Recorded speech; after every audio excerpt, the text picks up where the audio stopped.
جامعہ بنوریہ آمد آج آپ کی ہوئی ہے. یہ منظر آپ نے دستار فضیلت کا دیکھا ہے. کیا جذبات ہیں دین سے جڑے ان نوجوانوں نے جنہوں نے آج تعلیمی سفر مکمل کیا ہے؟ کیا کہیں گے ان کے روشن پیشانیوں کو دیکھ کر کیسا محسوس کر رہے ہیں؟ Well, first of all, it's a great honor and a great pleasure to be here. You know, I came in this place and I was actually very shocked and amazed of the love and the peace and the unity that is in this place. And I came here and I saw a huge, phenomenal event which is being prepared for some days taking place here. Many people have come from across the world, many dignitaries, many local business people, many VIP guests from international, local, and even the students here, they are from over 73 countries.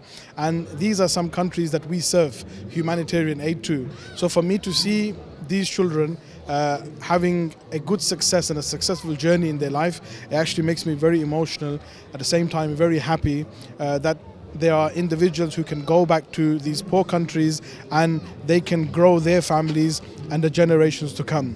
It's an amazing place. I have been blessed to be here. I was chosen to be here, and I pray that Allah grants it more success, more growth, and everybody has been so amazing to me here, given me a lot of respect and a lot of love, and I think this is a truly blessed place by Allah. Jamia Binoria is giving education to people. It's also very important to support them with the assistance that they need, because believe me, across the world the suffering is so severe that not only one organization or a handful of organizations or the hundreds of even organizations that are there is enough to serve those that are in need. The need is huge, the need is humongous. So all I will say is that if there is organizations, we should be with them to support them, and we as Abdullah Aid are always there to support organizations, to help them grow, and with that Allah gives us the blessing to grow because we assisted others when they were trying to do good for the ummah.